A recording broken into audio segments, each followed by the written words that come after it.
2020 may be coming to an end, but the challenges we faced throughout the year continue: the COVID-19 pandemic, the increasing political division, the widening economic inequality, human rights crisis, and climate change.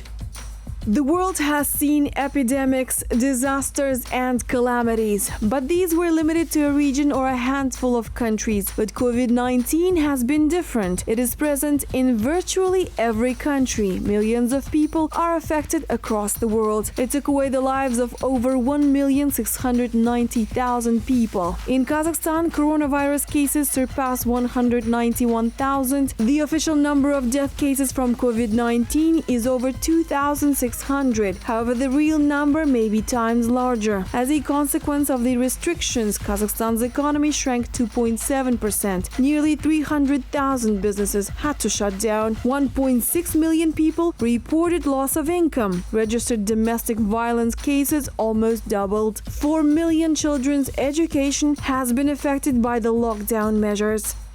No one was prepared for year 2020.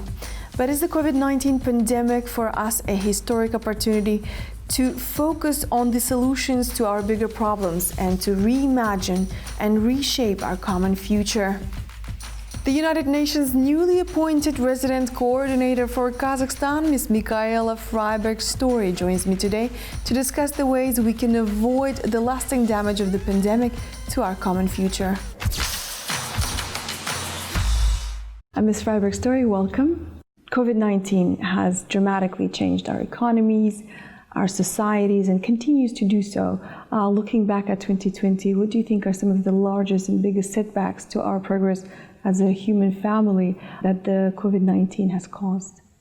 Well, if we look at the impacts of the pandemic, of course, the first thing that strikes us is that this is a health pandemic. We have seen hundreds of thousands of people that have died, millions that are infected, and the numbers are not going down right now. We know that for each such case, there is a human tragedy behind, and our thoughts, of course, go out to the families who have lost loved ones.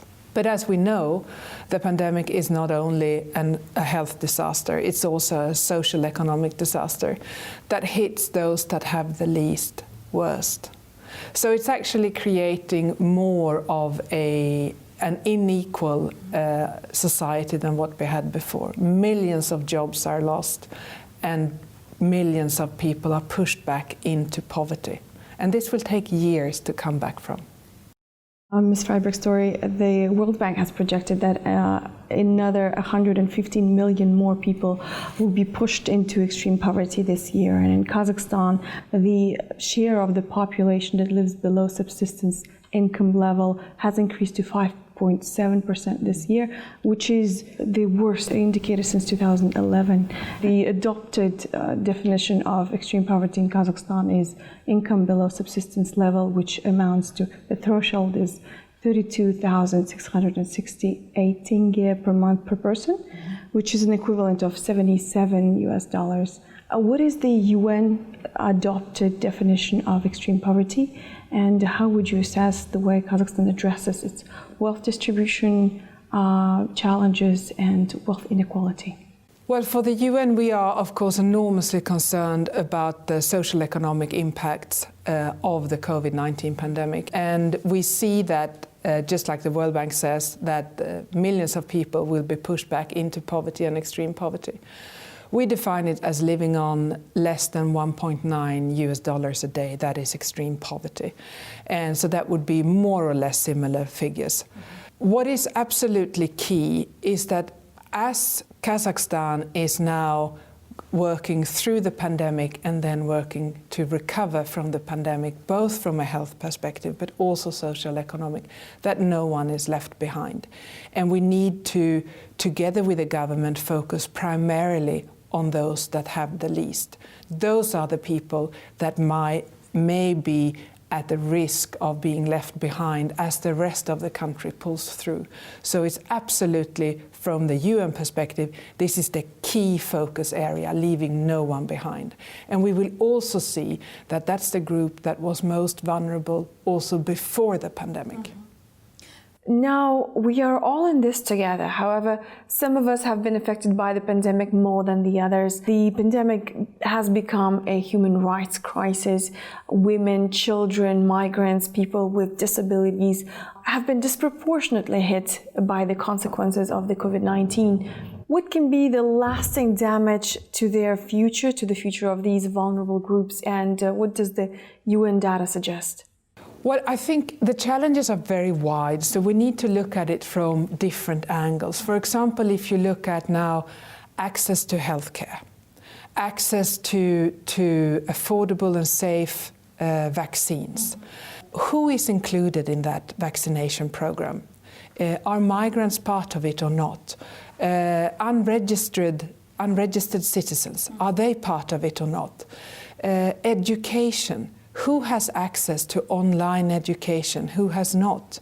Do migrants have access to online education? And even if they do they have the means to access that online education, for example? So what we need to look at is looking at it from a health perspective, looking at it from a social perspective, looking at it from an economic perspective. And we will see that regardless of which perspective we apply, we will see that, as you mentioned, women, children, migrants, persons with disabilities, they will be left behind more than the rest of the population. And it is there that we have to focus the most to make sure that they come with us as we recover.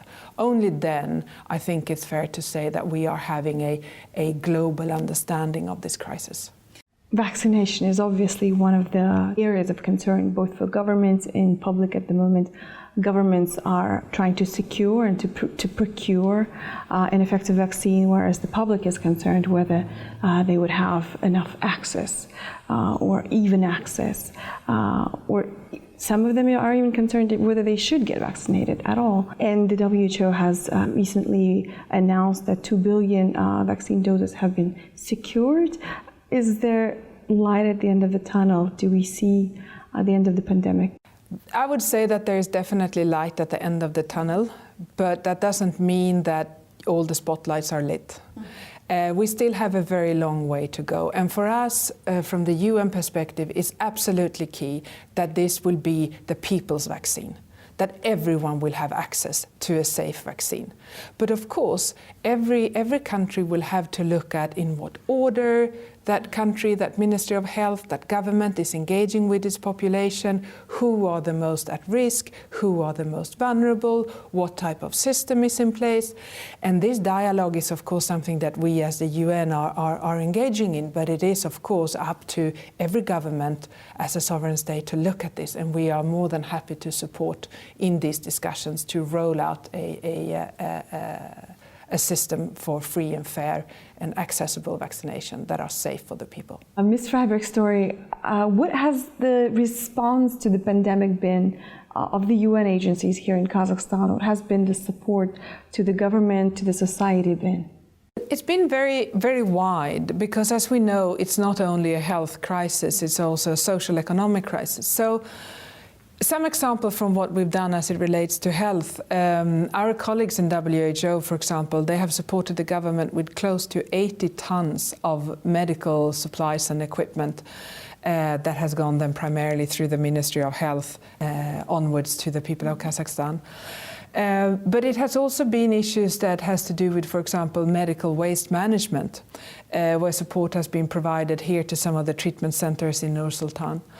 But it's also the online schooling, for example, where colleagues in UNICEF and UNESCO have engaged with anything from supporting teachers on how to work with online education to supporting children and communities, how to address online bullying, as now children are more online or youth are more online in that environment than before. But it has also been to look at the support to maybe in many ways the most vulnerable, such as migrants, where over 1,000 migrants have been supported through the International Organization for Migration with the challenges that they have had. This year marks 5 years since the adoption of the Sustainable Development Goals by the UN member states. These 17 goals, they offer a roadmap for humanity to ensure a stable and prosperous life for every person, but also the health of the planet. Did the pandemic set back the progress that we made towards achieving these goals? Are these goals attainable? As you started by indicating how many people are risking of falling back into extreme poverty, and we know the loss of life across the world and the disruption to the environment and to the economy as a result of the pandemic, it is fair to say that we are definitely being set back by the pandemic. And that is why we in the UN have globally initiated a very, very strong social economic response plan to the pandemic, and not only a health response plan. Because we know that the SDGs are the roadmap to achieve the sustainable development. And we think and we know that it is doable, but it will not happen by itself. I think that never before has it been more important that we come together, that we work within countries and between countries to find ways to tackle the challenges we face. The SDGs, there are 17 of them, and they cover a wide, all aspects of human life. Reduction of poverty, promotion of gender equality, climate change. What are some of the key areas that Kazakhstan, perhaps the weaker areas that Kazakhstan should focus on among those SDGs? Well, first of all, it's important to remember that the government's own development plans are also in support of the SDGs. The government has adopted the SDGs and signed on to them. And as such, we see that the majority of all the indicators now, I think it's up to almost 80% of all the indicators that the government has set to themselves are also indicated in the SDGs. So we see a full support from the government in line with SDGs. From our perspective, of course, what we see is coming back to the leaving no one behind dimension. And we actually see gender inequalities as one of the key sectors for Kazakhstan to focus on, and where we of course stand ready and engage very much with the government and with civil society, because this is also one of the key areas where it's not only up to the governments to decide laws or come with policies, it's also up to society to embrace different norms and make sure that we have a society that is fully making use of everyone's capacities and potential. So I would say that gender equality is one of those issues that we really need to focus on. Another thing is, of course, environment. And this, of course, goes hand in hand with economic sustainability. Being a country as rich as it is in natural resources, this is, of course, something that the government knows very well and deals with. And we're delighted to hear some of the statements that have recently come out, as the government is intending to become carbon dioxide neutral by 2060. One of the biggest undertakings since you've been appointed has been the commitment to observe 16 days against gender-based violence here in Kazakhstan, and the campaign has been quite visible in the social media, in the media. One of the highlights of these 16 days has been the launch of the Spotlight program. Yes. So the Spotlight program, I'm so happy that it has started here now. The Spotlight program is an initiative, a global initiative, that is very generously funded by the European Union, and it's carried out in partnership with the United Nations. It's over 500 million euros that the EU is supporting the UN and communities across the world to combat sexual and gender-based violence. And here we now, in December, launched it for Central Asia. And what we will do, it's a regional program that focuses on Central Asia and Afghanistan. And it is there to look at what are the regional dimensions that we could work with. How could the regional systems of legislation, for example, work? How can we look at social norms in society? And also how can we support civil society? Because what we also find is in many countries, there might be the right laws in place, but it might actually be that the population, women and men, boys and girls, are not aware of these laws. And that women and girls may not be aware of what help they can get if they are survivors of sexual and gender-based violence. So we are going to strengthen quite a lot civil society with grants, for example.